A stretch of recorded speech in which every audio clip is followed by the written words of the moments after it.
বন্ধুরা, আমরা সবাই ঈশ্বরকে আরাধনা করি। কেউ গান বাজনার মাধ্যমে, কেউ কাজের মাধ্যমে, কেউ নাচের মাধ্যমে, আর কেউ অন্যের সঙ্গে কথা বলার মাধ্যমে আরাধনা করে। কিন্তু একটা প্রশ্ন অনেকের মনেই থাকে, আমি যেভাবে আরাধনা করছি ঈশ্বর কি তাতেই খুশি হন? অনেকে ভাবে ভালো গান করলেই আরাধনা, উঁচু স্বরে প্রার্থনা করলেই আরাধনা, হাত তুললেই আরাধনা। কিন্তু বাইবেল বলছে ঈশ্বর প্রথমে আপনার গান দেখেন না, তিনি দেখেন আপনার হৃদয়। তাহলে ঈশ্বর কেমন আরাধনা চান? কি করলে তিনি সত্যিই খুশি হন? আজকের ভিডিওতে আমরা দেখব বাইবেল অনুযায়ী যে 7টি উপায়ে আমাদের আরাধনা ঈশ্বরের হৃদয় স্পর্শ করে। স্বাগতম বন্ধুরা জেসাস লাভ বাংলা চ্যানেলটিতে।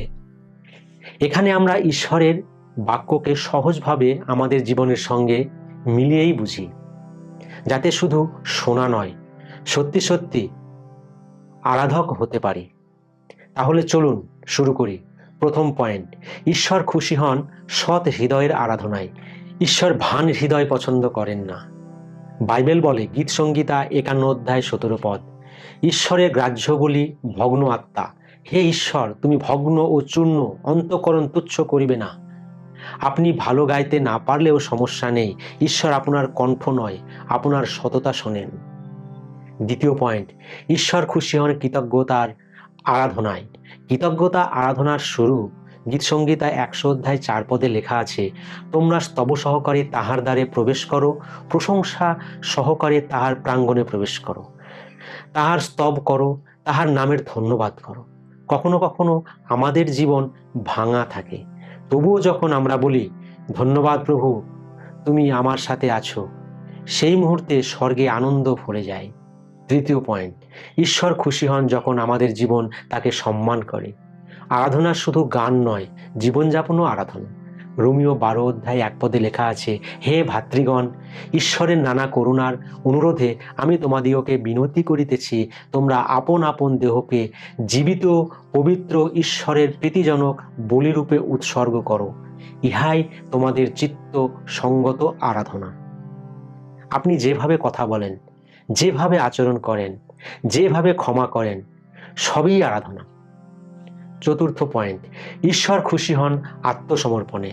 আরাধনা মানে গান গাওয়া নয়, নিজেকে ঈশ্বরের হাতে দিয়ে দেওয়া। আপনি যখন বলেন প্রভু আমার ইচ্ছা নয় তোমার ইচ্ছা হোক, তখন ঈশ্বর বলেন এই আমার সন্তান, তার আরাধনায় সত্য।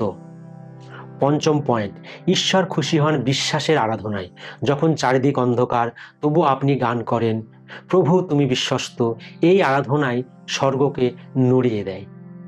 হিব্রু 11:6 লেখা আছে, বিশ্বাসবিহীন ঈশ্বরকে সন্তুষ্ট করা অসম্ভব।